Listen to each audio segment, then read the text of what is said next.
শুভেচ্ছা সহ আমন্ত্রণ প্রত্যেককে রিটল টাটা এটিএন সংলাপে আপনাদের সাথে আছি আমি আমিনুল মজলিস। দর্শক, আপনারা জানেন সমসাময়িক এবং জনগুরুত্বপূর্ণ বিভিন্ন বিষয় নিয়ে আমাদের আলোচনা অনুষ্ঠান। আমাদের আজকের আলোচ্য বিষয় লকডাউন আছে নাই। এ বিষয়ে আলাপ করবার জন্য স্টুডিওতে রয়েছেন দুজন সম্মানিত অতিথি। রয়েছেন সিনিয়র সাংবাদিক জনাব এম এ আজিজ এবং আমাদের সাথে রয়েছেন বঙ্গবন্ধু শেখ মুজিব মেডিকেল বিশ্ববিদ্যালয়ের লিভার বিভাগের চেয়ারম্যান অধ্যাপক ডক্টর মামুনুল মাহতাব স্বপ্নিল। এছাড়াও অনলাইনে আমাদের সাথে এই মুহূর্তে যুক্ত রয়েছেন ডক্টরস অ্যাসোসিয়েশন অব বাংলাদেশ ড্যাবের মহাসচিব অধ্যাপক ডক্টর এম এ সালাম এবং আমাদের সাথে রয়েছেন রাজশাহী বিশ্ববিদ্যালয়ের গণযোগাযোগ ও সাংবাদিকতা বিভাগের অধ্যাপক ডক্টর মুস্তাক আহমেদ। এছাড়াও আমাদের সাথে যুক্ত হবার কথা রয়েছে বাংলাদেশ দোকান মালিক সমিতির সভাপতি জনাব হেলাল উদ্দিনেরও। আমরা এই আলাপে হয়তো তাকেও পরবর্তীতে যুক্ত করে নেব।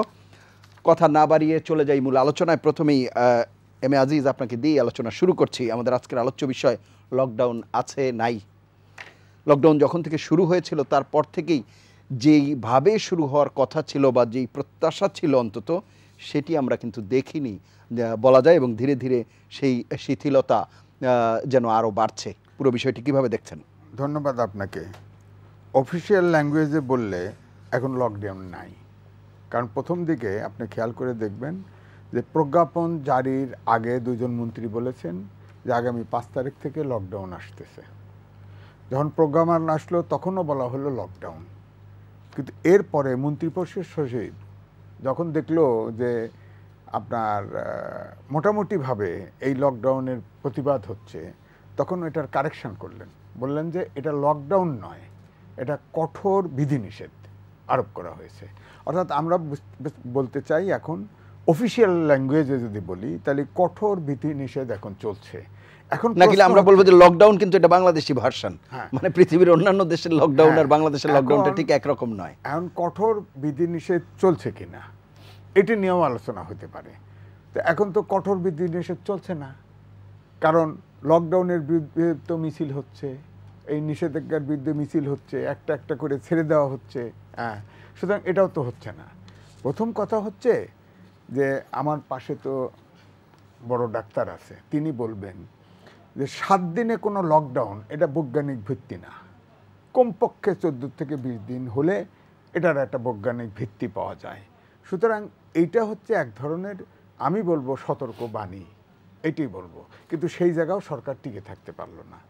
দ্বিতীয়ত, এই যে সারা দেশে একবারে লকডাউন, এটাও বাস্তবতার নিরিখে অবাস্তব। কারণ আমাদের দেশে 17 কোটি লোক, ঘনবসতি লোক, তার 30% মানুষই হচ্ছে হতদরিদ্র। আগে 20% ছিল, করোনাকালে এসে আরও 10% যোগ হয়েছে। এটা বিআইডিএসের তথ্য।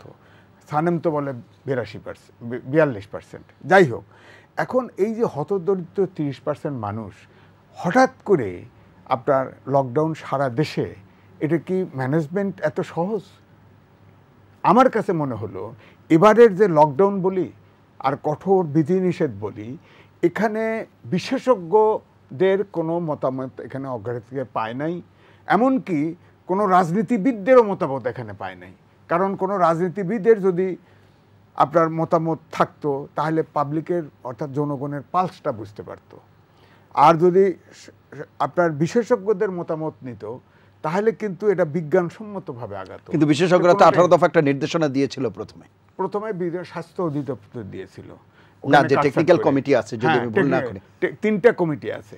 বরাবর থেকে টেকনিক্যাল কমিটির সদস্যরা মাঝে মধ্যে টেলিভিশনে এসেও হাহুতাশ পারে যে আমরা পরামর্শ দেই, পরামর্শ থাকে না, পরামর্শ রাখে না। আপনি জানেন যে কারিগরি পরামর্শ কমিটির যে দায়িত্বে তিনিও এসে বলছেন তাদের কথা থাকে না। কোত্থেকে যেন এটা যায়, যা প্রধানমন্ত্রী অফিসে যায়, তারপরে সব এলোমেলো হয়ে যায়। তো এখন আসলে হচ্ছে কি, লকডাউনটা বলি আর যাই বলি, এটা প্রকৃতপক্ষে ধরেন স্বাস্থ্য অধিদপ্তর, তারা সবসময় মিনিস্ট্রির দিকে তাকায় থাকতে হয়। তো মিনিস্ট্রির কি সেক্রেটারি, অ্যাডিশনাল সেক্রেটারি বা জয়েন্ট সেক্রেটারি এরা কি মানে স্বাস্থ্যের ব্যাপারে বিশেষজ্ঞ? দিশা তো তারা দিচ্ছে। স্বাস্থ্য অধিদপ্তরে যারা বিশেষজ্ঞ আছে, যারা ডাক্তার আছে, তারা এটা ইমপ্লিমেন্ট করছে, যার ফলে স্বাস্থ্য অধিদপ্তরও এখানে কিন্তু কিছু করতে পারছে না। অর্থাৎ একটা ডিসিশন এক জায়গায় আসছে। আমি এই জন্যই বলছি যে এখন যে অবস্থাটা চলছে, বিধিনিষেধও, কঠোর বিধিনিষেধও চলছে না, লকডাউন তো চলছেই না। আর সারা দেশে যেটা বলা হয়েছে যে এটা অপরিকল্পিত একটা প্রোগ্রাম হওয়া উচিত ছিল, যেখানে যেখানে আপনার করোনার হটস্পট সেই মানে জোন ভিত্তিক আপনি বলছেন, জোন ভিত্তিক করলে এটাকে হ্যান্ডেল করা যেত। অবশ্যই আমি ডক্টর স্বপ্নিল আপনার কাছে আসবো, তার আগে ডক্টর স্বপ্নিল আপনি শুনছিলেন, পুরো বিষয়টি যদি একটু বর্ণনা করেন। দেখুন, যে কথাগুলো আলোচনায় উঠে এসছে, লকডাউন না, কঠোর বিধিনিষেধ না, কঠোর বিধিনিষেধ না, এগুলোকে ডিসপিউট করার কোনো জায়গা নেই, এগুলোই বাস্তবতা। এখন যদি আমি এর বিরুদ্ধে কথা বলি সেটা অযৌক্তিক হবে। আমার কিন্তু গভর্নমেন্টের কি করার ছিল? আমার কাছে, আমি সেই জায়গাটায় যাচ্ছি, আমার কাছে এটা মনে হয় যে কোভিডটা যখন শুরু হলো, আমাদের পুরো মানব জাতির তো এক্সপিরিয়েন্স হচ্ছে 1 বছরের কিছু বেশি সময়, বেশি বড় জোর 1.5 বছর। এই সময় বিভিন্ন দেশ কিন্তু বিভিন্ন রকম পদ্ধতি অবলম্বন করেছে কোভিডকে নিয়ন্ত্রণ আনার জন্য। যেমন যদি আমরা দেখি আমেরিকা বা ব্রাজিল, তারা ধরে নিয়েছিল কোভিড কোনো বিষয় না, এবং তারা দেখেছে যে কোভিড একটি মারাত্মক বিষয়। যদি আপনি দেখেন জার্মানির কথা, তারা কিন্তু জীবনকে সবচেয়ে বেশি মূল্য দিয়েছে, কঠিন লকডাউনে গিয়েছিল, কোভিড নিয়ন্ত্রণে এসেছিল, যেই লকডাউনটা তুলে নেওয়া হলো আবার তারা দ্বিতীয়ভাবে কাজ হয়ে গেল। আপনি যদি ব্রিটেন বা সুইডেন দেখেন, তারা জীবিকাকে সবচেয়ে বেশি অগ্রাধিকার দিয়েছে, তারা প্রথমে হার্ড ইমিউনিটি পথে হেঁটেছে এবং ব্যর্থ হয়েছে। সেই জায়গাটায় আমাদের গত বছরের পলিসি ছিল জীবন এবং জীবিকা। আমরা গত বছরে কিন্তু যখন আলোচনাগুলো করেছি লকডাউনের সময়, আমরা কিন্তু এ ধরনের হতাশার কথাই বলেছি যে লকডাউন হচ্ছে না, কিন্তু তারপরে লকডাউনে কতগুলো সাফল্য দেখেন। ঢাকা শহরের রাস্তায় ফুল ফুটছিল, কক্সবাজার বিচে ডলফিন চলে এসেছিলো, এবং আমরা কিন্তু একটা পর্যায়ে কোভিডকে 1.5% মতো ডায়াগনোসিসের হারে নামিয়ে আনতে সক্ষম হয়েছিলাম। কিন্তু তারপর আবার আমরা এখন আবার কোভিডকে বাড়তে দেখছি। এখন আমার কাছে এবার এটি পারছি না কেন? আমার কাছে যেটা মনে হয় যে আমাদের আগের মডেলে ফিরে যেতে হবে, কিন্তু এবার একটু চ্যালেঞ্জটা বড়। কেন পারছি না? কতগুলো জিনিস যদি খেয়াল করেন, আপনি দেখেছেন যে 2 ঘন্টা অলরেডি মিডিয়া এসছে, এবং 2 ঘন্টা আগে আইসিডিডিআর একটি স্ট্যাটাস দিয়েছে তাদের অফিসিয়াল ফেসবুক পেজে, সাউথ আফ্রিকান ভ্যারিয়েন্ট। বাংলাদেশে 81% এখন হচ্ছে সাউথ আফ্রিকান ভ্যারিয়েন্ট। মার্চের 3rd উইকেটে ছিল সবচেয়ে বেশি, এখন এটি 81%, এবং সাউথ আফ্রিকান ভ্যারিয়েন্টটা 70% বেশি সংক্রামক। অর্থাৎ গতবারের কোভিডের চেয়ে এই মুহূর্তে যে কোভিড আমাদের দেশে ছড়াচ্ছে সেটি 70 গুণ বেশি সংক্রামক। দ্বিতীয় হচ্ছে, যদি আপনি রিসেন্টলি গুগল মোবিলিটি রিপোর্টটা দেখে থাকেন, গুগল যেটি করেছে কোভিডের আগে তাদের সফটওয়্যারগুলো বা তাদের প্রোডাক্টগুলো ব্যবহার করার উপর ভিত্তি করে বিভিন্ন শহরের দেশের জনগণকে অবস্থানগুলোকে ভাগ করেছে। মানুষ কত শতাংশ টাইম সুপার মার্কেটে কাটায়, কতটুকু টাইম বাসায় কাটায়, হাসপাতালে কাটায়, ইত্যাদি ইত্যাদি। তারা দেখছে যে বাংলাদেশের মানুষ গত 13 মাসের মধ্যে, গত ফেব্রুয়ারি এবং মার্চ মাসে স্বাভাবিক সময়ের চেয়ে 30% সময় বেশি কাটিয়েছে, প্যান্ডেমিক না, স্বাভাবিক সময়ের চেয়ে 30% সময় বেশি কাটিয়েছে সুপার মার্কেটে, 11% সময় বেশি কাটিয়েছে খোলা মাঠে। মানে আমি যেটা সাম্প্রতিককালে যে রাজনৈতিক উন্মাদনা দেখেছি তারা সেটিকে ধরেছে। তাহলে আমাদের মুভমেন্ট বেড়ে গেছে, আমাদের একটা ভয়াবহ স্ট্রেন এসছে, এটা বেশি সংক্রামক। এই অবস্থায় চ্যালেঞ্জটা কঠিন। কাজে আমার যেটা মনে হয় যে জীবন এবং জীবিকাকে পাশাপাশি চলতে হবে, ঠিক আছে, কিন্তু এবার একটু জীবনকে এগিয়ে রাখতে হবে, এবং জীবিকার লাগামটা কিছুদিনের জন্য হলে একটু ধরতে হবে। জি, আমি একটু শুনে আসছি। ডক্টর এম এ সালাম, আপনি আছেন আমাদের সঙ্গে, শুনছিলেন এবারকার লকডাউন এবং অন্যান্য গতবারের লকডাউন যে বিষয়টি ওনারা বলছিলেন, সেই জায়গায় যদি আপনি একটু মূল্যায়ন করেন। লকডাউনের যে অনিবার্যতার কথা আমরা বলছি, কিন্তু তার কার্যকারিতা সেরকম দেখছি না। আসলে আমরা লকডাউন কেন দেওয়া হয় আগে এটা জানতে হবে। রাইট, লকডাউন দেওয়া হয়েছে আমাদের যে এখন একটা ঢেউ চলছে, দ্বিতীয় ঢেউ, বা যে নতুন স্ট্রেন, নতুন ভেরিয়েন্ট বাংলাদেশে আসছে, যেটা একটু আগে বলতেছিলেন ডাক্তার সাহেব, যে একটা হলো আফ্রিকান ভেরিয়েন্ট এখন চলে আসছে, যেটা আমরা 81% মানুষের মধ্যে, রোগীর মধ্যে পেয়েছি, এবং 6 জানুয়ারিতে আমরা দেখেছি যেটা ব্রিটেনের যেটা ভেরিয়েন্ট সেটা বাংলাদেশে আসছে। যাই হোক, লকডাউনটা দেওয়া হয় এই যে ব্যাপকতা, এটাকে, এই চেনটাকে ব্রেক করার জন্য লকডাউন। সরকার লকডাউন নাম দিয়েছেন, আমাদের মাননীয় মন্ত্রী বললেন একদিন যে বাংলাদেশে 7 দিনের জন্য লকডাউন দেওয়া হয়েছে, আর পাশাপাশি যখন আপনি প্রশাসনের সঙ্গে যাবেন তারা বলতেছেন লকডাউন না, এটা বিধিনিষেধ দেওয়া হয়েছে। এখন আমরা কোনটা মানব? তাই সেটা দরকার না। আমি একজন চিকিৎসক বলতে চাই, জীবন বাঁচাতে গেলে লকডাউনের প্রয়োজন আছে। রাইট। এবং আমাদের একটু ব্যর্থতা একটু আছে যে আমরা হাতে 1 বছর সময় পাওয়া সত্ত্বেও আমরা এই দ্বিতীয় ঢেউটাকে প্রিভেন্ট করিনি বা করতে পারলে না পারার কারণও আছে। আপনারা জানেন যে আমরা যখন 6 জানুয়ারি বা কেউ বলেন ডিসেম্বরে, কেউ বলেন 6 জানুয়ারিতে যে ব্রিটেন ভ্যারাইটি যখন বাংলাদেশে আসলো, এটা ব্যাপকতা যাতে না বাড়ে সে নিয়ে আমরা এই দেশের মানুষকে সচেতন করি নাই। আমাদের প্রথম ব্যর্থতা হলো সচেতনতার অভাব, আর দ্বিতীয় হলো সমন্বয়হীনতা। এখনো সেটা চলছে। লকডাউন দরকার আছে, আমি একজন চিকিৎসক হিসেবে বলবো লকডাউন দরকার আছে। লকডাউন যেভাবে হোক এটাকে আবার ঠিক করতে হবে। সরকার, আমাদের মাননীয় প্রধানমন্ত্রী বলছেন যে কঠোরভাবে এটা পালন করতে হবে। আমি তাকে এটা তো অবশ্যই ধন্যবাদ, ওনাকে উচিত এবং আমাদের সবাইকে দেওয়া উচিত। কিন্তু কথা হলো যে লকডাউনটা এখন যেটা পালন হচ্ছে লকডাউন না, এটা লকডাউন না, এটা লক ওপেন করে দেওয়া হয়েছে। আপনি যেখানেই যান লক ওপেন, আপনি হাসপাতালে যান, আপনি রাস্তায় যান, যেখানে যা কোনো লকডাউন চলতেছে না। এবং আমাদের ভবিষ্যৎ কি এটা নিয়ে আমি খুব দ্বিধাগ্রস্ত। আজকে প্রতিটি হাসপাতালে মানুষ লাইন নিয়ে চিকিৎসা করছে, লাইনে দাঁড়িয়ে অনেকে ফেরত আসতেছেন, তারা পরীক্ষা করতে পারছেন না। কেউ অক্সিজেনের অভাবে রাস্তায় মারা যাচ্ছেন, কেউ অক্সিজেনের অভাবে রাস্তায় মারা যাচ্ছেন। একজন ভদ্রলোক তার মাকে 5টি হাসপাতাল ঘোরার পরও অক্সিজেনের ব্যবস্থা করতে পারে নাই, শেষে সেই মা গাড়িতে মারা গেছেন। এইগুলো আমাদের ব্যর্থতা। আমরা 1 বছর সময় পাওয়া সত্ত্বেও আমরা কিভাবে এটাকে প্রোটেকশন দিব, কিভাবে এই ঢেউটাকে বাধা দিব, এটা সবাই জানি আমরা যে প্রথম ঢেউ হচ্ছে দ্বিতীয় ঢেউ খুব মারাত্মক এবং ক্ষতিকারক। এবং তার প্রমাণ আজকে আমরা দেখতেছি, চোখেই দেখতেছি। আজকে 7,000-7,500 বেশি আক্রান্ত, মারা গেছে প্রায় 63 জন, গতকাল গেছে 64 জন। এইসব বলতে গেলে যে এইগুলোর জন্য আমাদের লকডাউন দরকার আছে। এখানে অনেক কথা বলতেছেন, আমি একজন মানুষ হিসেবে একজন চিকিৎসক বলবো যে আমাদের লকডাউন দরকার এবং কঠোরভাবে এটা করতে হবে। অসংখ্য ধন্যবাদ, আপনি থাকুন আমাদের সঙ্গে, আমরা এই বিষয়ে আলাপ করব। একজন দর্শক আছেন, একটা ফোন নেবার চেষ্টা করব। দুঃখিত, সংযোগটি বিচ্ছিন্ন হয়ে গেছে। জনাব হেলাল উদ্দিন আমাদের সাথে রয়েছেন। জনাব হেলাল উদ্দিন, আপনি শুনতে পাচ্ছেন? হ্যাঁ, শুনতে পাচ্ছি। জি, আমাদের এখানে যারা চিকিৎসক রয়েছেন এবং এই যে সাংবাদিক রয়েছেন এবং আমরা গণমাধ্যমেও যখন আলাপ করি আমরা বলছি লকডাউনের অনিবার্যতা রয়েছে, লকডাউন অবশ্যই দরকার। কিন্তু কিভাবে সেই লকডাউন কার্যকর করা হবে, যখন আজকে আমরা দেখেছি, গত কয়েকদিন থেকেই দেখছি ব্যবসায়ীরা রাস্তায় নেমেছে, তারা লকডাউনের বিরুদ্ধে কথা বলছে, রাইড শেয়ারিং যারা তারা লকডাউনের বিরুদ্ধে কথা বলছে। এখন সমাজের বিভিন্ন স্তর থেকে, যখন সরকারের একার পক্ষে তো বা এই বিষয়টা সামাল দেওয়া সম্ভব না, সবার সার্বিক সহযোগিতা প্রয়োজন। সেই জায়গায় যদি সবাই এইভাবে মানে প্রতিরোধ করে বা এই ধরনের যেটিকে বলি একটা বিরোধী অবস্থানে চলে যায়, লকডাউন বিরোধী, তাহলে বিষয়টি কোন দিকে যায়? ধন্যবাদ আপনাকে। আমি প্রথমত একটু বলি, বিষয়টা হচ্ছে যে এটা আসলে লকডাউন না কঠোর বিধিনিষেধ।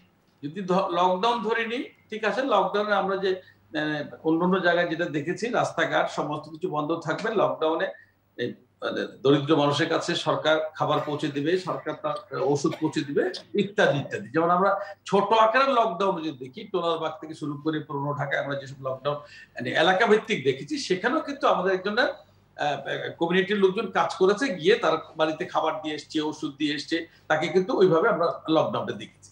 তো এইবার আমরা সারা দেশে লকডাউনটা সেভাবে, এটাকে আমরা লকডাউন বলবো অথবা ঠিক আছে বাদ দিলাম, আমরা এটাকে কঠোর বিধিনিষেধই বলছি। তাইলে কি কঠোর বিধিনিষেধ এখন হচ্ছে? আমার কথা কিন্তু খুব ক্লিয়ার আমি বলছি, বিকজ আমরা যে জিনিসটা চাচ্ছি আসলে যে দ্বিতীয় ঢেউ না কেন হচ্ছে না, কঠোর বিধিনিষেধটা আরোপ কেন করা যাচ্ছে না? না হওয়ার পিছনে কারণ হচ্ছে, আমার মনে হচ্ছে যেটা খুব পরিকল্পিতভাবে কাজটি করা হয়। কাজটা একবার বলা হচ্ছে লকডাউন, একবার বলা হচ্ছে কঠোর বিধিনিষেধ। তো সেই ক্ষেত্রে না সেটি মানছে না। তো আমি বলছি যে লকডাউন মানা হচ্ছে না, যেটি আমরা বলা হচ্ছে বারবার, সেটি তো জনগণের একটি অংশই হয়তো মানছে না। সেই অংশের মধ্যে তো আপনারাও রয়েছেন, আপনারা আপনাদের দায়িত্বটা পালন করছেন না কেন? হয়তো দোষ দিতে পারেন না। আপনি ব্যাংক খোলা রেখেছেন, বিমা খোলা রেখেছেন, অফিস খোলা রেখেছেন, আপনি কি বলে এই কারখানা খোলা রেখেছেন, মেলা খোলা রেখেছেন, খেলা খোলা রেখেছেন। খোলা নাই কি, খোলা বন্ধ হচ্ছে শুধু সুপার মার্কেট আর রাইড শেয়ারিংটা। এছাড়া একটা জায়গায় বলেন সেটা খোলা আছে, বন্ধ আছে। সেই জায়গায় আপনি কিভাবে, শিক্ষা প্রতিষ্ঠান তো আজকে অনেকদিন থেকেই বন্ধ। আজকে দেখলাম আমাদের গণপরিবহন আমরা ছেড়ে দিলাম। এই যে বিষয়গুলো, যে আমি বলছি না এটা আমাদের ভুল হয়েছে, তাও বলছি না। বিষয় হচ্ছে এখানে আপনি কোনো ক্রমেই কঠোর বিধিনিষেধ বলেন আর লকডাউনই বলেন, খুব বেশি মানানো যাবে না। এখন আসেন আমরা গত যে আমাদের প্রথম যে ওয়েভটা ছিল, সেই ওয়েভটা কিভাবে আমরা অতিক্রম করলাম। আপনার মনে আছে আমরা মার্চ মাসে শেষ দিকে এসে আমরা সবাই কিন্তু এক ধরনের লকডাউনের মধ্যে চলে গেলাম, এবং ওই সময় দেখেন কোনো পণ্যের দাম বাড়ে নাই, মানুষ অনাহারে ছিল না, মানুষের মধ্যে কোনো কিছু ভাঙার প্রবণতা ছিল না, মানুষ কিন্তু সবকিছু মেনে চলছিল। এবং পরবর্তী পর্যায়ে আমাদের কিছু ক্রাইসিস ছিল, পিপিটিপি নিয়ে কথাবার্তা হয়েছে, ক্রাইসিস হয়েছে, সেগুলো কিন্তু ওভারকাম করেছি আমরা। ওভারকাম করার মধ্য দিয়ে আমরা গত জানুয়ারিতে আমরা সেই দিকে দেখলাম কি যে আসলে আমরা করোনাকে এক ধরনের জয় করার মধ্যে চলে এসেছি। প্রায় 2 থেকে 250 সংক্রমণ ছিল, 5 থেকে 7 জনের মৃত্যু ছিল। সেই ক্ষেত্রে আমরা মনে করি যে করোনা বোধহয় আমরা জয় করতে পারছি।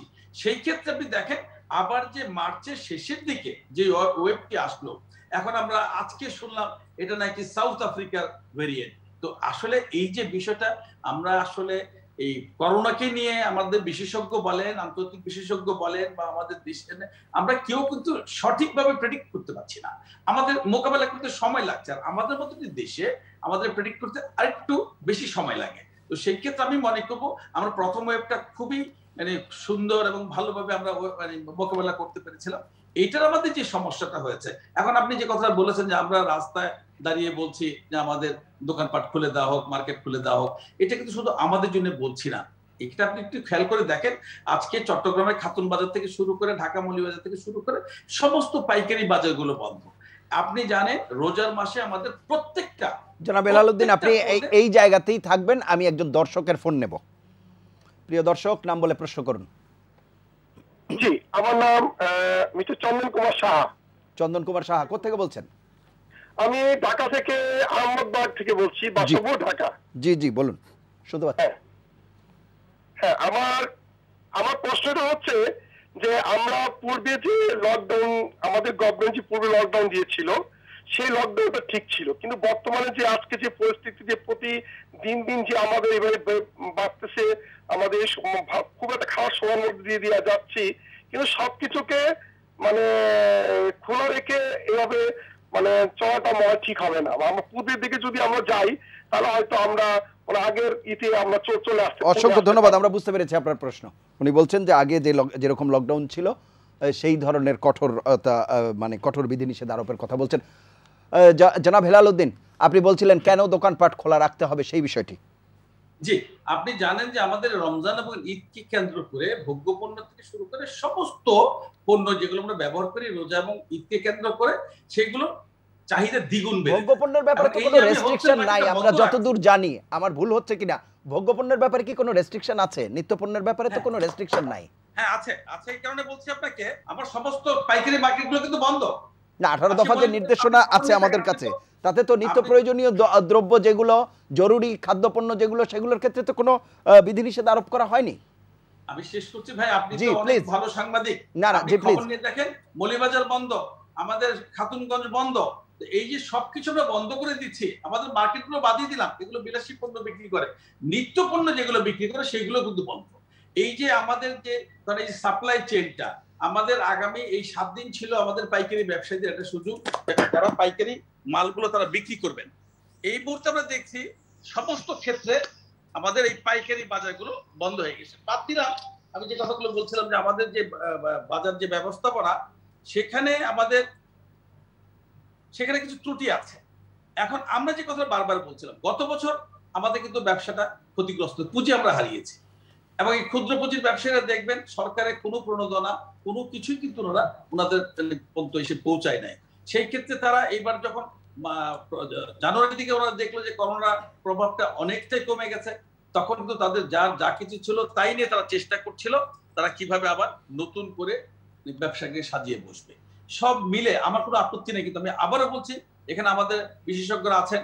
লকডাউন মানে লকডাউন, আমরা সবাই মিলে আমরা ঘরে থাকবো, সবাই মিলে আমরা সংগ্রামটা আপনি থাকুন আমাদের সঙ্গে, আপনি থাকুন আমাদের সঙ্গে। আমরা একটু জনাব অধ্যাপক ডক্টর মোস্তাক, আপনি শুনছিলেন। এটা এমন একটা মাল্টি ডাইমেনশনাল বিষয় এবং এটা বহুমুখী একটা বিষয়, যেটার সাথে দেশের অর্থনীতি, দেশের স্বাস্থ্য, দেশের শিক্ষা, চিকিৎসা সবকিছু বিষয়ে জড়িত, এমনকি কমিউনিকেশন, পরিবহন সব সেক্টরে জড়িত। সেই হিসেবে আমি যে পরিপত্র যেটা সরকারের দেখলাম, দেখার পরে আমার কাছে মনে হয়েছে যে এইটা আরেকটু পরিকল্পিত ওয়েতে এটা করা যেত। যেমন লকডাউন, কিন্তু একই সাথে লকডাউনের একটা সায়েন্স আছে, একটা বিজ্ঞান আছে। লকডাউন হুট করে আসলে মুখের কথা আমার মনে হয়ে গেল, আমি একটা চেয়ারে বসে থাকলাম আর মুখের কথা মনে হয়ে গেল যে লকডাউন দেওয়া দরকার, সেই হিসেবে লকডাউন দিয়ে দিলাম। এটা কিন্তু আসলে হয় না। এটা একটা পরিকল্পনা করে আসলে আমি কত তারিখ থেকে কবে থেকে লকডাউন দিব, এবং লকডাউন মানে তো আসলে আমরা বুঝতে পারছি যে একেবারে আমরা বাইরে চলাফেরা খুব সামান্য করব, নিত্য প্রয়োজনীয় পণ্য ছাড়া অন্য কিছু কেনাকাটা থেকে আমরা দূরে রাখবো। একই সাথে আমাদের যেটা সামাজিক ডিস্টেন্সিং বলা হচ্ছে, আমাদের দেশের লোক কিন্তু আসলে এই সামাজিক ডিস্টেন্সিং, আমরা যেটা কমিউনিকেশনের ভাষায় সোশ্যাল ডিস্টেন্সিং যেটা বলি, ইন্টিমেট ডিস্টেন্সিং যেটা বলি, এগুলার কিন্তু আবার ধরন আছে। যেমন ধরেন কোনটা ইন্টিমেট ডিস্টেন্স, সেটাতে আপনার 1 ফিটের নিচে। আবার ধরেন যে পাবলিক ডিস্টেন্স, সেটা আবার 12 ফিট থেকে তার ঊর্ধ্বে। সোশ্যাল ডিস্টেন্সটা বলা হচ্ছে কি যে সেটা এই 3-4 ফিট থেকে 12 ফিটের মধ্যে। এই বিষয়গুলো কি আমাদের পাবলিক, আমাদের জনগণ, আমরা জনগণকে প্রস্তুত করি ওইভাবে যে বাসের ভেতর যাওয়ার, বাসে যখন উঠে যাচ্ছেন উনি কতটুকু ডিস্টেন্স মেইনটেইন করবেন? না, জনগণ তো ধরেই নিয়েছে যে করোনার, হয়তো অগাস্টের পর থেকে জনগণ ধরেই নিয়েছে যে করোনা দেশ থেকে প্রায় বিদায় হয়ে গেছে এবং করোনায় আর কাউকে তেমন একটা ক্ষতি করতে পারবে না। সুতরাং তারা হয়তো একটা স্বাভাবিক জীবনযাপনে চলে এসেছিল। আমি একটু বলি যে এই করোনা, এই আমরা চায়না সিনড্রোমের কথা জানি যে এর আগে, অনেক আগে, এটা প্রায় 100 বছর আগে দেশে, ওয়ার্ল্ডে যে সমস্ত ভাইরাস এসেছিল সেগুলাকে বিভিন্ন নামে আখ্যায়িত করা হয়েছে। সেগুলা দেখলে আপনি বুঝবেন যে এই ফ্লু সহজে যাওয়ার কোনো ফ্লু না। আপনি যখন দেখছেন 1 বছর পরে, আমি একটা বিরতি নিয়ে এসে আবার আপনার কাছে আবার আসছে, তখন আপনাকে ধরে নিতে হবে যে এইটা আরো 2-3 বছর রান করবে। তারপরে এটা প্রকৃতির সাথে, মানুষের সাথে যুদ্ধ করতে করতে, ফাইট করতে করতে হয়তো এক সময় এইটার সে শক্তি, সামর্থ্য সবকিছু হারাবে, তারপরে হয়তো একটা নিষ্ক্রিয় অবস্থায় আসবে। আদারওয়াইজ এই করোনার এই ফ্লু এটা এত সহজে যাবার নয়। অসংখ্য ধন্যবাদ, আপনি থাকুন।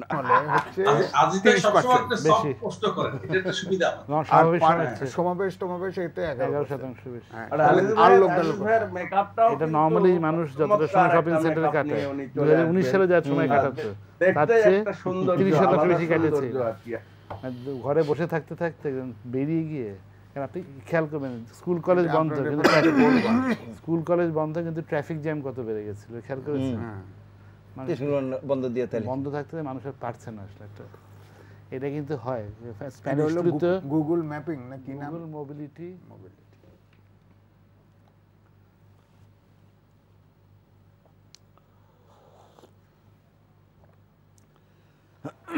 স্প্যানিশ ফ্লুর সেকেন্ড ওয়েভে বেশি মানুষ মারা গেছে। আচ্ছা, স্ট্যান্ড বাই।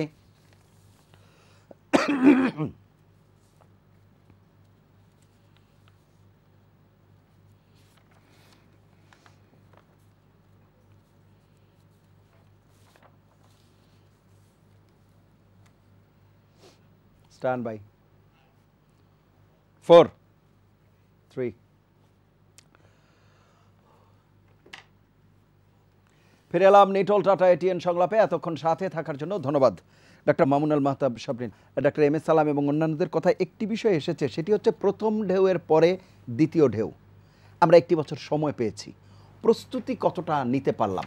আমি যদি একটি পরিসংখ্যানও বলি, 31 জেলার যে উচ্চ সংক্রমণের কথা বলা হচ্ছে, গণমাধ্যমে এসেছে, এর 15টিতেই নিবিড় পরিচর্যা কেন্দ্র নেই। অথচ মাননীয় প্রধানমন্ত্রী 10 মাস আগে বলেছেন যে প্রায় সব জেলাতেই যাতে নিবিড় পরিচর্যা কেন্দ্র বা আইসিইউ থাকে সেটি। অন্যদিকে আরেকটি তথ্য, 79টি হাসপাতালে সেন্ট্রাল অক্সিজেন প্ল্যান্ট বসানোর পরিকল্পনা করেছিল সরকার, কিন্তু গত বৃহস্পতিবারের তথ্য মতে 38টিতে অক্সিজেন সরবরাহ শুরু হয়েছে। এই যদি অবস্থা, মানে আমি যেটি বিরতির আগে বলছিলাম যে জনগণ ধরে নিয়েছে করোনা চলে গেছে, কিন্তু নীতি নির্ধারণী মহল বা স্বাস্থ্য অধিদপ্তর তাদেরও কি চলার গতিতে এক ধরনের স্লোথ ভাব চলে এসেছিল কিনা? হয়তো একেবারে পুরোপুরি স্লথভাব ছিল বলা যাবে না, কিছু অগ্রগতি হয়েছে, কিন্তু কিছুটা তো একটা ল্যাথার্জি, একটা স্লথভাব চলে এসেছিল সম্ভবত। এটা আমি যেটা বলি আসলে যে আমি বাংলাদেশের নাগরিক, বাঙালি, আমার স্বাস্থ্য অধিদপ্তরের কর্মকর্তারা বাঙালি, রাস্তায় যে রিক্সাওয়ালা সেও বাঙালি, অতএব আমি সাধারণ মানুষ যেভাবে বিহেভ করব আমার স্বাস্থ্য কর্মকর্তারা এখন পাশ্চাত্যের মতো বিহেভ করবেন, এটা কিন্তু প্রত্যাশিত নয়। এবং সেটারই মনে একটা রিফ্লেকশন আমরা দেখেছি। কারণ দেখেন, যখন শীতকালটা আসলো, মাননীয় প্রধানমন্ত্রী যখন বললেন যে দ্বিতীয় ওয়েভ আসতে পারে এবং পৃথিবীর বিভিন্ন দেশে দ্বিতীয় ওয়েভ আসলো, ভারতেও কিন্তু কোথাও কোথাও দ্বিতীয় ওয়েভ দেখা গেছে, আমরা কিন্তু সতর্ক থেকে দ্বিতীয় ওয়েভটা অতিক্রম করতে পেরেছিলাম তখন কিন্তু আজকের ঘটনাগুলো ঘটেনি। আপনি বলছেন শীতকালের কথা, কিন্তু একই সময় আমরা কিন্তু দেখেছি দেশে কোভিড হাসপাতালগুলো বেড কমিয়ে ফেলা হয়েছে একই সময়। এখন প্রাইভেট হাসপাতাল বেড কমাতেই পারে, তার তো একটা ব্যবসা। যেখানে সরকার 1.5 লক্ষ কোটি টাকা প্রণোদনা দিচ্ছে, সেখানে আমরা কেন সরকারি হাসপাতালে বেড কমিয়ে ফেলেছিলাম, কেন বসুন্ধরা আইসোলেশন সেন্টার কিংবা সিটি কর্পোরেশনের যে আইসোলেশন সেন্টার সেটা ডিসম্যান্টেল করা হলো, এগুলো আমার কাছেও প্রশ্ন। কিন্তু আমার কাছে এটা মনে হয় যে আমরা সবাই বোধহয় একটা স্বস্তির জায়গায় চলে গিয়েছিলাম, যে কোভিডটাকে মনে হয় আমরা সরিয়ে দিয়েছি। এখন একটি জায়গায় দেখুন যে যদি 5 সপ্তাহ ধরে কোভিড সংক্রমণ শনাক্তের হার আপনি নিচে নামিয়ে রাখতে পারেন 5%, 5 সপ্তাহ, হ্যাঁ সম্ভবত, তাহলে আপনি ধরতে পারেন যে আপনি কোভিডকে নিয়ন্ত্রণে এনেছেন। তো সেই জায়গায় কিন্তু আমরা গিয়েছিলাম, কিন্তু বাস্তবতা হচ্ছে যে এই রোগটি যেটা আলোচনা উঠে এসছে, এই রোগটি কিন্তু এত সহজে যাওয়ার জায়গায় নেই এবং এটি থাকবে। এখন আপনি দেখুন যে দ্বিতীয় ওয়েভতে চলে এসছেন, আত্মসমালোচনার জায়গা না, এখন আমাদেরকে ঠেকাতে হবে। কিন্তু তৃতীয় এবং চতুর্থ ওয়েভও কিন্তু আসবে সম্ভবত, তার জন্য আমাদের প্রস্তুতি কথা, আমি ভ্যাকসিনের কথা বলতে চাচ্ছি, সেই জায়গাটাও কিন্তু আমাদের এখন জোর দিতে হবে। আমাদের নিজস্ব ভ্যাকসিন সক্ষমতা অর্জন করতে হবে। আমরা কিন্তু খালি বাইরের সোর্সিংয়ের উপর ভিত্তি করে থাকতে পারবো না, কারণ দ্বিতীয় ওয়েভের পর তৃতীয় চতুর্থ ওয়েভ আসলে সারা দুনিয়াতেই আসবে।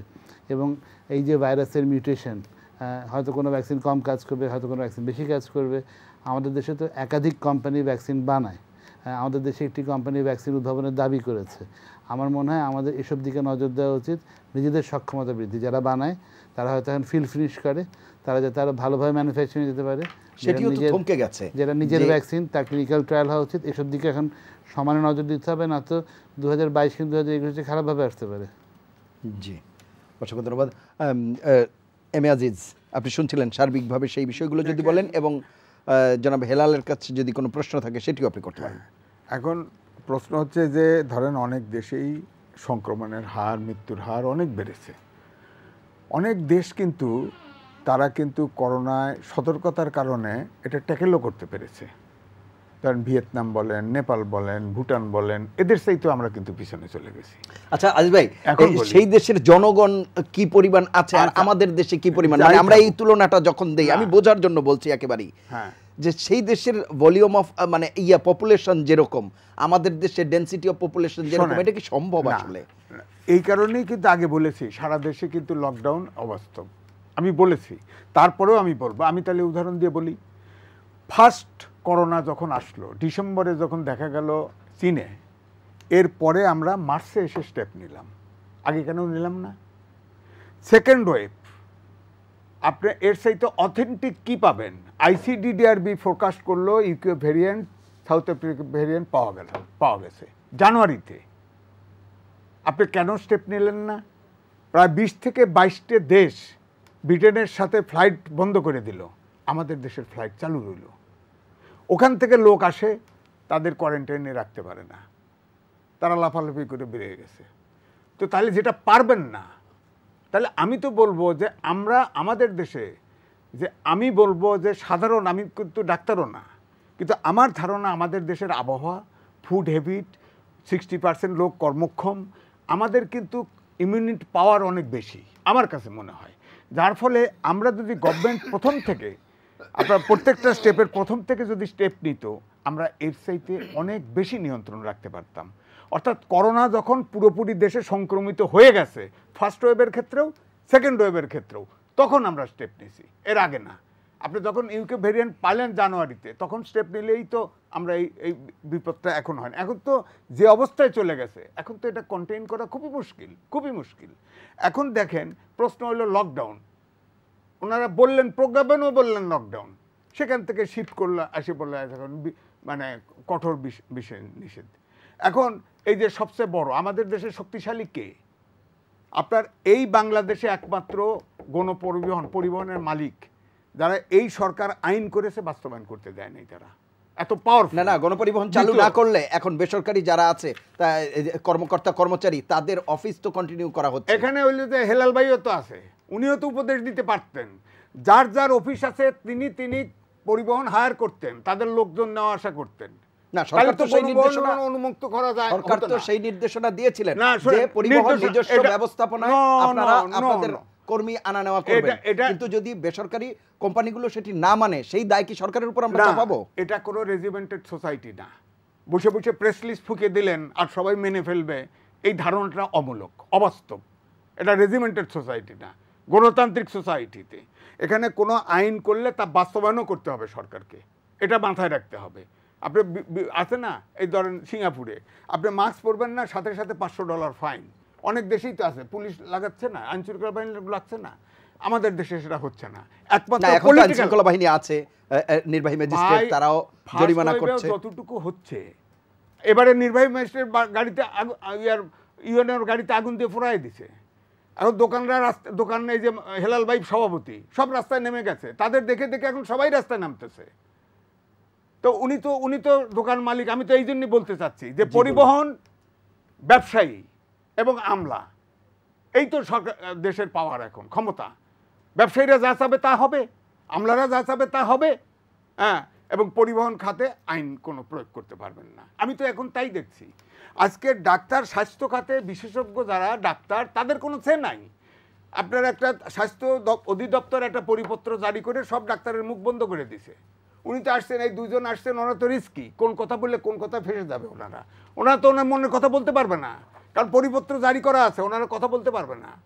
হেলাল ভাইয়ের লোক নিউ মার্কেট মিছিল বার করেন ফুটেজ, বলছেন উনি তো বলেন স্বাস্থ্যবিধি মেনে সব খুলে দিয়েছেন, আমারও খুলে দেন, আমি স্বাস্থ্যবিধি মেনে দোকান চালাবো।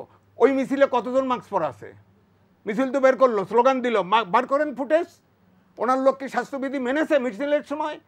আর 30% লোক হতদরিদ্র, যারা খাবার পায় না একদিন, ওনার ব্যবসা 1 মাস বন্ধ থাকলে অসুবিধাটা কি? দেশের স্বার্থে, 17 কোটি লোকের স্বার্থে ওনার ব্যবসাটা, দোকানটা যদি বন্ধ থাকে অসুবিধাটা কি? ওনার কর্মকর্তা কর্মচারীদের বেতন দেবে কিভাবে? কর্মচারীদের ওনারা এতদিন বেতন দিছে, এখন বেতন দিবে? 1 বছরের প্রফিট থেকে বেতন দিবে? ব্যবসা করছে। কারণ আপনি বলেন, শোনেন, গার্মেন্টস এই দেশের হিসেবে আছে সবচাইতে অর্থ পাচার করে কে বেশি? গার্মেন্টসের মালিকরা, ব্যবসায়ীদের টাকা। আপনি দেখেন আমলা টাকা এরা না ঢালাও হবে, হয়তো সবাইকে বলা যাবে না। সার্ভে রিপোর্ট আসছে গার্মেন্টসের লোক সবচাইতে ওভার এনভেজিং, আন্ডার এনভেজিং করে বেশি টাকা পাচার করে। তো আপনি এখন ধরেন এই যে মাস্ক বিক্রি হচ্ছে, এখন তো আমি দেখতেছি সব লেজে গোবরে হয়ে গেছে।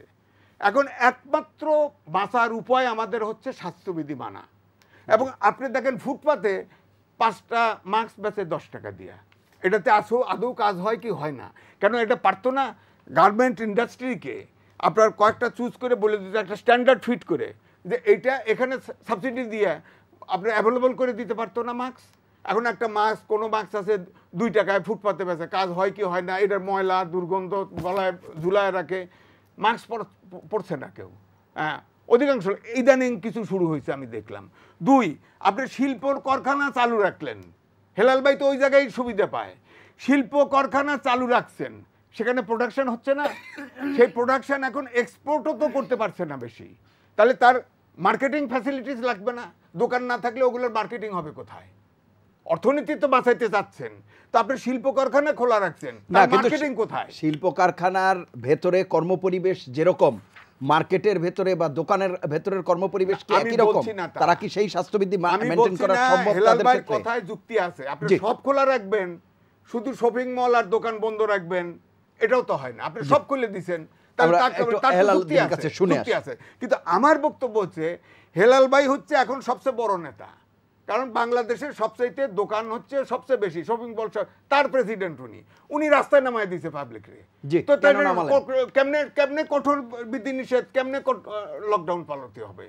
জি, জনাব হেলাল উদ্দিন, আপনি শুনছিলেন, এবং বলা হচ্ছে যে 1 বছরের প্রফিট থেকেও তো আপনারা আপনাদের কর্মকর্তা কর্মচারীদের বেতন দিতে পারতেন, সেটি না করে কেন আপনারা এই স্বাস্থ্যবিধি না মেনে এইভাবে নেমে গেলেন রাস্তায়? আজিজ ভাই খুব শক্ত করে বলেছেন আমাকে, ঠিক আছে আমি সবগুলো মেরিয়ে নিচ্ছি, আমরা কিন্তু কাউকে রাস্তায় নামাই। ওনারা স্বপ্রণোদিত হয়ে, আমি আবারও বলি আজিজ ভাই, আমি গত 4 দিন যাবত অনবরত আমি ওদের নিষেধ করছি এবং বারবার বলছি, যদি আপনি আমার টেলিভিশনের কথাগুলো শুনে থাকেন এবং পত্রিকার লেখাগুলো আপনি দেখে থাকেন, আমরা বারবার বলছি যে নিজের বাঁচার জন্য আমরা রাস্তায় নামবো না। কারণ আমি প্রতি 5 জনের একজন কিন্তু এখন সংক্রমিত। এই 5 জনের মধ্যে যে এই যে শত শত মানুষের মধ্যে যে কি সংক্রমণ নিয়ে আসে নাই তার গ্যারান্টি নেই, এবং সে যে অন্য আরো 100 লোককে লেভেলিং করে যাচ্ছে না তারও গ্যারান্টি নেই। আমরা কিন্তু বারবার বলছি প্রবলেমটা এই জায়গায় না। আজিজ ভাই আপনি আজকে সমালোচনা করছেন, কিন্তু আমরা কিন্তু গত জানুয়ারিতে কিন্তু আমরা দেখছি সারা পৃথিবী আমাদের সুনাম করেছিল যে না, করোনা মোকাবেলায় বাংলাদেশে অনেক সাফল্য অর্জন করেছে। এখন প্রশ্ন হচ্ছে সেকেন্ড ওয়েভ আসছে, সেকেন্ড ওয়েভে মৃত্যুর হারও বাড়ছে, আমাদের সংক্রমণের হারও বাড়ছে, আমাদের কথা বলার অবস্থানও কিন্তু বেড়েছে। অনেকগুলো সূত্র পেয়েছি আমরা যে অনেক লোক মারা যাচ্ছে। বিষয়টা হচ্ছে আজকে দেখেন ব্রাজিলের অবস্থা, ওরা সেকেন্ড ওয়েভ, ব্রাজিল তো আমাদের সাথে খুব খারাপ দেশটা, আজকে ব্রাজিলে 4000 লোক মারা গেছে। 4000 লোক মারা যাওয়ার পরে ব্রাজিলের রাষ্ট্রপতি বলেছে যে যাই কিছু হোক আমি লকডাউন দেব না, বিকজ আমার অর্থনীতিকে বাঁচিয়ে রাখতে হবে। করোনায় মরলে 7 দিন লাগে, আর যখন দুর্ভিক্ষে মানুষ মরবে তখন তো 1 মাস 1.5 মাস 2 মাস কষ্ট করে মানুষ মারা যাবে।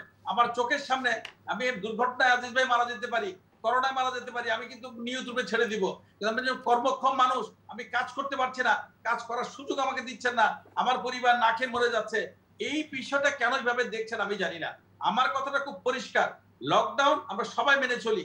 আজকে যে এতগুলো টিভি চ্যানেল চলছে তারা যে সংবাদ সংগ্রহ করছে তাদেরও তো কষ্ট হচ্ছে। এই যে আপনারা যারা কি বলে আপনার পত্রিকাগুলো চালাচ্ছেন তারাও তো সারাদিন সাংবাদিকরা ঘুরে বেড়াচ্ছেন। অর্থাৎ আমাদের এখন যে জিনিসটা খুব বেশি প্রয়োজন সেটা হচ্ছে স্বাস্থ্যবিধি মানা। আমরা করোনার সঙ্গে যুদ্ধ করতে হবে। এই corona second wave, third wave, অনেক দেশে আমরা দেখলাম থার্ড ওয়েভ চলে আসছে, 4 ওয়েভের জন্য তারা এখন নিজেরা তৈরি হচ্ছে। অতএব ধরে নিতে হবে ভাই, আমাদের করোনা পৃথিবী থেকে খুব সহজে যাবে তা না, আমাকে স্বাস্থ্যবিধি মানতে হবে। স্বাস্থ্যবিধি মানার জন্য যে কথাগুলো বারবার বলা হচ্ছে, আমাকে মাস্ক পরতে হবে, আমাকে অসংখ্য ধন্যবাদ। আমি আসবো আপনার কাছে আবারও, জনাব হেলালউদ্দিন, আমি আসবো আপনার কাছে আবারও। আমরা সেই জায়গাটা যদি আমরা আমি আসবো আপনার কাছে, আপনারা কিভাবে স্বাস্থ্যবিধি মেনে চালু করতে পারেন দোকানপাট, কিংবা কতটা সেটি করা যায় সেই বিষয়ে আমি আসবো। তার আগে ডক্টর এম এস সালামের কাছে আমি যাব। জনাব এম এস সালাম, আপনি শুনছিলেন? জি, এই যে বলা হচ্ছে যে জনগণকে সম্পৃক্ত করার বিষয়, সেটি আসলে কতটা করা যাচ্ছে কিংবা কেন করা যাচ্ছে না? আমরা জনসচেতনতা তৈরি করতে পারছি এই 1 বছরে, কিন্তু জনসম্পৃক্ততা কি তৈরি করতে পারছি কিনা? আমরা সচেতনতা বলছেন যে পারছেন, এটা আমি বিশ্বাস করি না। আমরা কোনোটাই পারি নাই। না, পূর্বের তুলনায় মাস্ক ব্যবহারের পরিমাণ বলেন, হাত ধোয়ার পরিমাণ বলেন, সামাজিক দূরত্বের বিষয় বলেন, প্রতিটি জায়গায় কিছুটা তো ইতিবাচক পরিবর্তন এসেছে ব্যক্তি পর্যায়ে, কিন্তু জনসম্পৃক্ততা যেটি সেটি হয়তো আসেনি। যেটা আসছে এটা ব্যক্তি পর্যায়ে আসছে, যারা বুঝে তারা আসছে। আজকে আপনি একটা উদাহরণ দিই আপনাকে, বর্তমানে লকডাউন চলছে, সরকার লকডাউন দিয়েছেন, আবার এদিক মেলা চলছে, এদিক খেলা চলতেছে, আবার লকডাউনের নাম করে ছুটি দিয়ে আপনি হাজার হাজার মানুষকে গ্রামে পাঠিয়ে দিলেন। আচ্ছা সালাম ভাই, আমি এই বিষয়টাতে একটু বলি। লকডাউন যখনই ঘোষণা করা হবে তখন তো কিছু মানুষ এক জায়গা থেকে আরেক জায়গায় তাদেরকে যেতেই হবে জরুরি প্রয়োজনে, সেই জায়গাটা বাধা দেবে কিভাবে? আসলে সরকারকে আমরা তো দোষ দিতে পারি, কিন্তু এই বিষয়গুলো কি সরকারের খুব বেশি করবার কিছু রয়েছে? অবশ্যই আছে। আপনি লকডাউন দেওয়ার আগে অন্তত 5 দিন বা 7 দিন আগে বলবেন যে অমুক তারিখ থেকে লকডাউন হবে। লকডাউন বলতে কি বোঝে আপনাকে এটা বলতে চাচ্ছি আমি। লকডাউন আমরা কেন দিচ্ছি? এই যে একটা ঢেউ, এই যে একটা ব্যাপকতা, এটাকে চেনটাকে ব্রেক করার জন্য লকডাউন। আজকে একটা লোক যদি ইনফেক্টেড হয়, ইনকিউবেশন পিরিয়ড 14 দিন, সরকার সেখানে দিয়েছে 7 দিন লকডাউন। আজকে যে লোকটা গ্রামে গেছেন, আগে ঢাকা শহরে, আমি বলবো ঢাকা শহরে এই ইনফেকশনটা ব্যাপকতা আছে, এখনো আছে এবং ছিল, যেটা গ্রামে গঞ্জে ছিল না। আমি গ্রামের খোঁজ জানি, গ্রামে থানা লেভেলে অনেক থানায় এই অসুখ নাই, অনেক জায়গায় এই অসুখ নাই। এই লকডাউন দেওয়ার জন্য সরকার যেটি ভুল করলেন, যে হাজার হাজার লোক গাদাগাদি করে গাড়িতে গেলেন, ট্রেনে গেলেন, লঞ্চে গেলেন, তার মানে ঢাকা শহরে যে ভাইরাসটা ছিল সেটা এখন আপনি গ্রামে পৌঁছায় দিলেন। এটা সচেতনতা মানুষ জানে।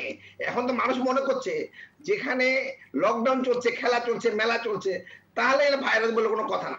অনেক মানুষ তো ভাইরাস বিশ্বাসই করতে চায় না। গ্রামের লোকেরা বলে কিসের ভাইরাস? মানে কথা হলো যে আমি মানুষকে এর যে ভয়াবহতা, এর যে ক্ষতি, এটা যে মানুষের ক্ষতি করছে, এটি আমরা বুঝাতে পারছি না, সরকারের ব্যর্থতা। আজকে মাননীয় স্বাস্থ্যমন্ত্রী বলছেন যে হিসাবে ব্যাপকতা বাড়ছে, যে তাতে হিসাবে হসপিটালে ইনফেকশন হয়তো হচ্ছে, জায়গা দেওয়া যাবে না।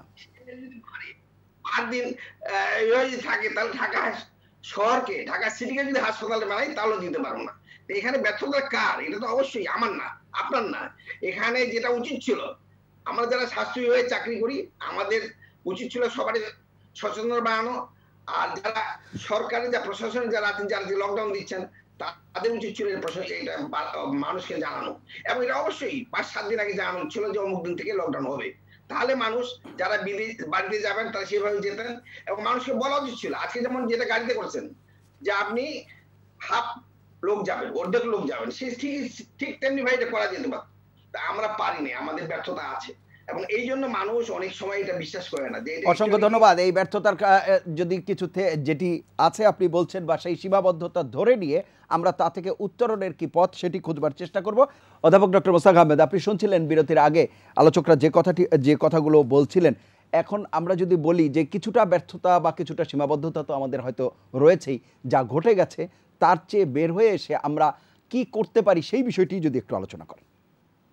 কি করতে পারি সেই বিষয়ে বলার আগে আমি সালাম ভাইয়ের একটু দৃষ্টি আকর্ষণ করব, পাশাপাশি আজিজ ভাইয়ের দৃষ্টি আকর্ষণ করব। অবশ্যই।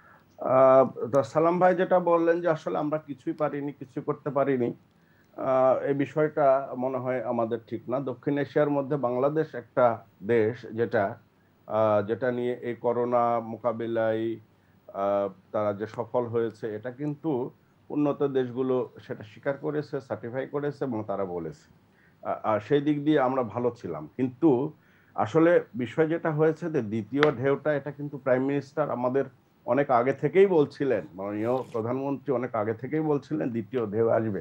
আমরা বারবার আসলে একটা বিষয় কি, যে আমি আমার জায়গা থেকে কাজ করি না, আপনি আমার জায়গা থেকে কাজ করেন না, কেউ আমরা কারো জায়গা থেকে কাজ করি না। আমরা সবকিছু ওই সরকারের উপরে, যে সরকার এটা করলো না কেন, এটা করলে এটা হতো। আসলে বিষয়টা ওইভাবে যদি আমরা দেখি তাহলে আমাদের সমস্যা কখনোই সমাধান হবে না। যে যার জায়গা থেকে আমাদেরকে সচেতন হতে হবে। আর দ্বিতীয় কথা হলো যে আজিজ ভাই যেটা বললেন, আজিজ ভাই কথায় কথায় মালয়েশিয়া, সিঙ্গাপুর বিভিন্ন জায়গার কথা বলেন, তো এই কারণে আসলে আমার মাঝে মধ্যে বলতে ইচ্ছা করে যে আসলে বাংলাদেশে বসে টকশো না করে আমার মনে হয় যে সিঙ্গাপুর বা ওই সমস্ত জায়গায় যেয়ে যদি আপনি একটু টকশো করে আমাদেরকে জ্ঞান দিতেন তাহলে আমরা আসলে উপকৃত হতাম। মালয়েশিয়ার বাস্তবতা, বাংলাদেশের বাস্তবতা দুইটা একরকম না, আপনাকে সেটা বুঝতে হবে, এবং সেটা আপনি বোঝেন, ভালো করেই বোঝেন। তারপরেও হয়তো আলাপ আলোচনা, এখানে তর্ক, সরকারের সমালোচনা, সেটা করার জন্য আপনাকে বলতে হয়। আমি বলি যে আপনার জায়গা থেকে আপনি দায়িত্ব পালন করেন, সরকারকে আপনি সাজেস্ট করতে পারেন, নিজে আপনি সচেতন হন, আপনি স্বাস্থ্যবিধি মেনে চলুন, এবং যে জায়গাগুলোতে ফল্ট হচ্ছে সেই জায়গাগুলো ফাইন্ড আউট করে আপনি সরকারের কাছে উপস্থাপন করেন গঠনমূলকভাবে। তাহলে দেখবেন যে যার জায়গা থেকে যদি আমরা কাজ করি, তাহলে আমরা প্রথম ফেজে যেভাবে সফল হয়েছি, দ্বিতীয় ফেজ, দ্বিতীয় ঢেউ, তৃতীয় ঢেউ, যত ঢেউই আসুক না কেন, আমরা এই যে ওই কিছু লোকজনকে মাঠে নামায় দিয়েছি, এ করেছি, সে করেছি, হেফাজতকে কে নামিয়েছে? হেফাজতকে কি আজকে হেলাল ভাই নামিয়েছে? আপনি যে হেলাল ভাইকে বারবার একটা কথা বলছেন যে বিচ্ছিন্ন কিছু ঘটনা, বিচ্ছিন্ন কিছু লোকজন যদি এই কি বলে আপনার হেলাল ভাই যে সংগঠনে আছেন সেই সংগঠনের বিচ্ছিন্ন কিছু লোকজন যদি রাস্তায় নামেন, তাহলে এটা পুরোটাই আপনি হেলাল ভাইকে বলতে পারেন না। একইভাবে দেখা যাচ্ছে যে হেফাজতকে কারা নেমেছে, তাদের মুখে মাস্ক ছিল, তারা বঙ্গবন্ধুর প্রতিকৃতি ভাঙচুর করছে, মানুষের রাষ্ট্রীয় ধন সম্পদ সবকিছু বিনষ্ট করে দিচ্ছে। এদেরকে কে সচেতন করবে? এদেরকে সরকার সচেতন করতে পারবে? অসংখ্য ধন্যবাদ। আপনি থাকুন আমাদের সঙ্গে, আমরা শুনে আসি। জনাব হেলাল উদ্দিন, বিরতির আগে বেশ কিছু বিষয়ে কথা বলছিলাম, এবং ডক্টর মোস্তাক আহমেদও যে কথা বলছেন যে সরকারের একার পক্ষে সম্ভব নয়, যে যার অবস্থান থেকেই আসলে দায়িত্বশীল ভূমিকা পালন করতে হবে। সেই জায়গাতে আমাদের একটি প্রশ্ন থেকেই যায়, যেটি এম এ আজিজও বলছিলেন, যে ব্যবসায়ীদের ক্ষেত্রে যদি বলা হয়, আমি জানি না আপনি কীভাবে নেবেন বিষয়টি, যে কোনো দাবি দেওয়া নিয়ে যখনই আপনারা সামনে আসছেন, আমরা যদি বলি ভ্যাটের ব্যাপার, আপনারা হয়তো ভ্যাট মৌকুফের ব্যাপারে মাঠে নামছেন, এখন স্বাস্থ্যবিধি মানার ব্যাপার বা দোকান বন্ধ রাখার ব্যাপার, এই সময় আপনারা এইভাবে প্রোটেস্ট করতে, প্রতিটি ক্ষেত্রেই যদি গভর্নমেন্টকে এইভাবে অপোজ করা হয় তাহলে গভর্নমেন্ট ওই জায়গাগুলো ঠিক করবে কিভাবে, বা যে কাঙ্ক্ষিত ইতিবাচক পরিবর্তন আমরা চাচ্ছি সেই পরিবর্তন কাদের দ্বারা সাধিত হবে? কারণ ব্যবসায়ীরও তো একটা বড় স্টেক হোল্ডার, সেই বিষয়টি যদি একটু বলেন।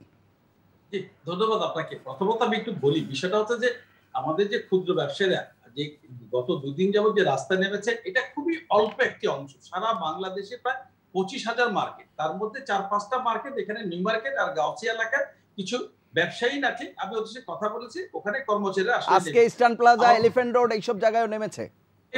হ্যাঁ, ইস্টার্ন প্লাজা আজকে এখানে দেখবেন যে খুব বেশি সংখ্যক লোক না, কিন্তু আমরা তারপর তাদের নিবৃত্ত করার চেষ্টা করছি। বারবার বলছে তো তোমরা স্বাস্থ্যবিধি মেনে চলো, আমরা সরকার যেভাবে বলবে আমাদের সেভাবে এগোতে হবে। একটা আমরা বারবার মনে করি এরকম একটা মহামারী, এটা আমরা খুব সহজে বলতে পারবো, কিন্তু যেই মহামারীকে আমরা সারা পৃথিবীর তাকে কাবু করে ফেলেছে, সেখানে বাংলাদেশের মতো একটি স্বল্পোন্নত দেশটিকে, যেখানে এত ডেনসিটি, আমাদের প্রায় 17 কোটি মানুষের ছোট্ট একটি জায়গার মধ্যে বসবাস করি, সব মিলে যদি আপনি দেখেন, আমরা কিন্তু করোনাকে সরকারের মাধ্যমে আমরা যথেষ্ট সুন্দরভাবে মোকাবেলা করেছিলাম। আমাদের অর্থনীতির ক্ষতি হয়নি, আমাদের সামাজিক অবস্থার ক্ষতি হয়নি, আমার কৃষির ক্ষতি হয়নি। প্রত্যেকটা হেলাল ভাই, আমরা 2 মিনিট সময় পাবো, আপনাকে 2 মিনিট সময় দিতে পারবো। আমি শুধু শেষ করছি, আমি আবারও বলি, আমার এখন একটি জিনিস দেখতে হবে, আমরা কিন্তু কোনো দোকানপাট মার্কেট খুলি নাই। আমরা যতক্ষণ না সরকার আমাদের অনুমতি না দিবে, এবং আমরা নিজেরা গুছিয়ে, আমরা বারবার বলছি যে আমাদের অনুমতি দেওয়ার পরে আমরা নিজেরা গুছিয়ে যাতে স্বাস্থ্যবিধি মানা যায়। একটা জিনিস মনে রাখতে হবে, ক্ষতিগ্রস্ত কিন্তু আমি যখন হয়, আমার পরিবার হয়, আমার পরিবার যখন হয়, আমার পুরো গোষ্ঠী হয়। অতএব এখানে মনে করার কোনো কারণ নাই। পৃথিবীতে একবার চলে গেলে কিন্তু আসা যায় না। ব্যবসা নষ্ট হলে ব্যবসা করা যায়, কিন্তু চলে গেলে কিন্তু আসা যায় না, এটা আমরা বুঝি। তো সেই ক্ষেত্রে আমরা সবাই মিলে স্বাস্থ্যবিধি মানবো এবং এই রোগটাকে আমরা প্রতিরোধ করার চেষ্টা করবো। এবং আমি যেটা মনে করি ভাই, সর্বশেষ কথা আমার, করোনার সঙ্গে যুদ্ধ করে আমাদের বাঁচতে হবে। এই যুদ্ধের প্রস্তুতি আমাদের থাকতে হবে, এবং আমাদের বিশেষজ্ঞরা যেভাবে বলবেন, মুস্তাক ভাই যে কথাগুলো বললেন, ওনার সঙ্গে শতভাগ একমত যে আমরা স্বাস্থ্যবিধি মেনে আমাদের কিন্তু আগামী দিনে বাঁচতে হবে। এর কোনো বিকল্প আমার কাছে এই মুহূর্তে নাই। অসংখ্য ধন্যবাদ। জনাব এম এ সালাম। যে আমাদের করণীয় নিয়ে যদি কথা বলেন। করণীয় আমাদের, আমি চিকিৎসা বলবো যে এখন যেটা আমাদের সবচেয়ে বেশি করণীয়, যে এদেশের মানুষকে সচেতন করতে হবে, যেটা আমরা পুরোপুরি ভাবে পারি নাই। এটা শুধু সরকারকে, আমি বলছি না শুধু সরকার করবেন, আমরা পেশাজীবীরা আছি। আমি একটা সংগঠনের মহাসচিব। আমি গত বছর গত বছর আমরা লিফলেট করেছি, আলোচনা করেছি, সারা বাংলাদেশে আমরা পিপি সাপ্লাই দিয়েছি, মাস্ক সাপ্লাই দিয়েছি, এবং গরিব মানুষের কিছু খাওয়ার ব্যবস্থা করেছি। এটি যদি না করি তাহলে তো গরিব মানুষের রাস্তায় নামবেই। এটা আজকে সবাইকে দায়িত্ব নিতে হবে, পাশাপাশি সরকারকে। আপনি লকডাউন দিয়েছেন, আপনি কি চিন্তা করেছেন ওই ব্যক্তির কথা, বা যে ওই ব্যক্তির কথা, যে একটা ছোট দোকান নিয়ে বসে ব্যবসা করতো, পানের দোকান করতো, তার খাওয়ার কি হবে? আপনি লকডাউন দিয়ে আমরা বসে আছি, ওর ব্যবস্থা করতে হবে। যেটা আমরা ওয়াহানে যেটা আমরা শুনছিলাম, আপনারা জানেন যে ওয়াহানে যখন লকডাউন দেয় তখন স্বেচ্ছাসেবক দল করা হয়েছিল, পাড়ায় পাড়ায়, মহল্লায়। তারা ওই বাড়িতে গিয়ে জিজ্ঞেস করতো আপনার কি লাগবে, সেটা সাপ্লাই দিত। আজকে আমরা যারা আছি, পেশাজীবীরা যারা আছি, যারা আজকে এই যে হেলাল ভাইয়ের মতো যারা আছেন, মানে আমাদের ব্যবসায়ী ভাইরা, বড় এনারা তো বিত্তশালী লোক যারা আছেন, মোস্তাক ভাই আছেন, তাদের উচিত, সবারই উচিত হবে আগে ওদের খাওয়ার ব্যবস্থা করা, এবং তাদেরকে এটাও বলতে হবে যে ভাই, স্বাস্থ্যবিধি না মানলে আমরা এর থেকে পরিত্রাণ পাবো। দ্বিতীয় যেটা কথা বলতে, এটা আমাদের করতে হবে, সরকারকে করতে হবে। দ্বিতীয় হলো যে যারা অসুখে ভুগতেছেন, যারা এখন অ্যাটাকটেড, তাদের চিকিৎসার ব্যবস্থা করতে হবে। কিছু লোককে বাড়িতে চিকিৎসা করা যাবে, কিছু লোককে হাসপাতালে চিকিৎসা করতে হবে। আমরা জানি হাসপাতালে এখন জায়গা নাই, আইসিইউর অভাব। এগুলা এখন আমি বলতে চাচ্ছি না আইসিইউ কেন অভাব হলো, এর জন্য দায়ী কে, এটা বলতে গেলে সরকারকে সমালোচনা করতে হবে। এটা আমরা 1 বছর সময় কিছু করতে পারিনি। আমাদের এখন এদের চিকিৎসার ব্যবস্থা করতে হবে, এবং যারা আক্রান্ত হয়েছেন তাদেরকে আইসোলেশন রাখতে হবে। যাদের হাসপাতালে চিকিৎসা দরকার তাদের হাসপাতালে নিয়ে আসতে হবে, এবং যাদের আইসিইউ দরকার তাদের আইসিইউ দিতে হবে। আমি চাই একজন চিকিৎসক হিসেবে, আপনিও চাইবেন একজন মানুষ হিসাবে, যে কোনো ব্যক্তি বিনা চিকিৎসায় মারা যাক, এটা আমরা কেউ চাই না। অসংখ্য ধন্যবাদ। আরো একটু বলতে দেন, আর লাস্টে বলুন যে আমাদের টিকা, যেটা টিকা, আমাদের টিকাটা দুর্ভাগ্য বলতে গেলে এখন বাংলাদেশে যে আমরা 2 মাস থেকে এখন টিকা যেটা ইন্ডিয়া থেকে আসার কথা ছিল সিরাম ইনস্টিটিউট থেকে আসতেছে না। আমাদের সরকারের ব্যর্থতা এখানেও আছে। শুধু সেরামের সাথে আমরা চুক্তি করেছি, আর কোনো কারোর সাথে চুক্তি করিনি। এটি করা উচিত। জি, আপনার কথা একেবারে স্পষ্ট। বিকল্প উৎস খুঁজতে হবে আমাদের। অসংখ্য ধন্যবাদ। প্রিভেন্টিভ মেজার নিতে হবে। জি, অসংখ্য ধন্যবাদ। ডক্টর স্বপ্নিল, শেষ করবো আমরা, যদি যুক্ত করেন। আমার মনে হয় যে একটা অন্যদিকে একটু চিন্তা করতে হবে। আমাদের তো আসলে সামনের জন্য প্রস্তুত হতে হবে। আমরা একটু ইনোভেটিভ হতে পারি না কেন? যেমন গতকালকে একটি টকশোতে এক বড় ভাই কাছে একটা ভালো বুদ্ধি আমার মাথায় আসছে। আমরা যখন বসুন্ধরা মলে যাই, গাড়িটাতে পার্ক করা থাকে, 2 ঘন্টা বা 1 ঘন্টার জন্য একটা নির্দিষ্ট চার্জ দিতে হয়। যদি বেশি সময় ব্যয় করি একটা অতিরিক্ত পয়সা দিতে হয়। দোকানে ঢোকার সময় একটা চার্জ আমরা করি না কেন? বসুন্ধরা মলে যদি আমি শপিং করতে যাই 20 টাকা দিয়ে ঢুকবো, 2 ঘন্টা থাকবো, 4 ঘন্টা থাকলে বেশি পয়সা দিয়ে বেরিয়ে আসবো। এই কাজটা তো আমরা করতে পারি। এখন দেখুন, বইমেলার বিরুদ্ধে অনেকগুলো কথা বলা হচ্ছে। বইমেলা যে পরিবেশে হচ্ছে সেখানে কিন্তু সংক্রমণ হবে না, সংক্রমণ হবে সুপার মার্কেটে। বসুন্ধরা মলে গেলে আমাদের সংক্রমণের সংখ্যা বন্ধ জায়গায়, বইমেলায় সে সংখ্যা নেই, মাঝামাঝি সংখ্যা হচ্ছে বাস পরিবহনে। কিন্তু তাই বলে আমি দোকান বন্ধ রাখার পক্ষপাতী না। আমার মনে হয় যে এই বিতর্কে না গিয়ে আমাদের এখন আসলে যেটা আজকে আলোচনায় উঠে এসছে, আমাদের মতো করে লকডাউন, আমাদের মনে হয় আমাদের মতো করে চিন্তা করা শিখতে হবে এবং একটু ইনোভেটিভ হতে হবে। চীন কীভাবে লকডাউন করে, ইটালি কীভাবে লকডাউন করে সেটা আমার জানার দরকার নেই। আমি বাংলাদেশে কীভাবে লকডাউন করি সেদিকে আমাকে একটু যেতে হবে। এবং একটা উদাহরণ দিলাম, এরকম অনেক ইনোভেটিভ লোকজন বাংলাদেশে আছে, মানে সেদিকে একটু চিন্তা করা দরকার। জি, অসংখ্য ধন্যবাদ। আজিজ, দেখেন, আজকে স্বাস্থ্য বিভাগে একটা মিটিং হয়েছে। সেখানে তারা দেখিয়েছে যে আপনার পরিবহন সেক্টর এবং পর্যটন ক্ষেত্রে আপনার সবচাইতে করোনা বেশি ছড়িয়েছে। আর স্বপ্নিল ভাই বললেন যে গুগল মোবিলিটিতে প্রমাণ করেছে যে শপিং মল অর্থাৎ দোকানপাটে 30% করোনা ছড়িয়েছে বাংলাদেশে। তার মানে 3টে সেক্টর কিন্তু এখন আমাদের কিন্তু কোনো না কোনোভাবে নিয়ন্ত্রণে আনতে হবে যাতে করোনা সংক্রমণ কমে। দ্বিতীয়ত, যতটুকু সম্ভব যে হারে করোনা সংক্রমিত হচ্ছে এটা যদি আমরা কন্টেইন করতে না পারি, তাহলে স্বাস্থ্যমন্ত্রীর কথাকে আমি অবশ্যই বলবো যে সারা ঢাকা শহরে বহুত স্বাস্থ্য হাসপাতাল বানাইলেও এটা ট্যাকেল করা, স্বাস্থ্য দেওয়া মুশকিল, কারণ ডাক্তার সেবা এগুলো তো নাই, ট্রেনিং তো লাগবে। দ্বিতীয়ত, সুতরাং আমাদেরকে দ্বিতীয়টা হলে 3টে ট্যাকেল করতে হবে। আর স্বাস্থ্যবিধি এটা মানার জন্যে আইন কিন্তু আপনি কেউ মানবে না। আমি আগেও বলেছি, এটা রেজিমেন্টেড সোসাইটি না। সবাই সবসময় এখানে অনেকেই বলতেছে প্রধানমন্ত্রী এমনটা বলেছিলেন, থার্ড ওয়েভ আসতেছে, এই সারমন জারিয়ে করে কোনো আইন, একটা হলো আইন করা আর একটা হলো বাস্তবায়ন করা। সুতরাং এটা বাস্তবায়ন করতে হবে আর জনগণকে সচেতন করতে হবে তারা যাতে স্বাস্থ্যবিধি মানে। এখন স্বাস্থ্যবিধি মানাটা হচ্ছে আমাদের বেঁচে থাকার প্রথম, আমার মনে হয় প্রথম উপাদান। তারপরে আপনি লকডাউন বলেন, আমি আগেও বলবো সারা দেশে লকডাউন করা সম্ভব না। আর 30% যে গরিব তাদের কোনো না কোনোভাবে খাদ্যের সংগ্রহ করতে হবে। অসংখ্য ধন্যবাদ আপনাদের 5 জনকে এই অনুষ্ঠানে অংশ নেওয়ার জন্য। প্রিয় দর্শক, এই ছিল আজকের নিটল টাটা এটিএন সংলাপ। সম্মানিত আলোচকদের কথার সূত্র ধরে শুধু একটি কথাই বলতে চাই, সেটি হচ্ছে সরকারের একার পক্ষে এই প্রাদুর্ভাবে বা মহামারী ট্যাকেল দেওয়া সম্ভব নয়। সেই ক্ষেত্রে যে যার অবস্থান থেকে দায়িত্বশীল আচরণ করতে হবে এবং তাহলেই হয়তো আমরা এই মহামারী থেকে বা এই মহামারীর প্রাদুর্ভাব থেকে মুক্তি পাবো। সেই প্রত্যাশায় শেষ করছি। সবাই ভালো থাকবেন, সুস্থ থাকবেন। আশা করি এটিএন বাংলার সঙ্গেই থাকবেন। আল্লাহ হাফেজ।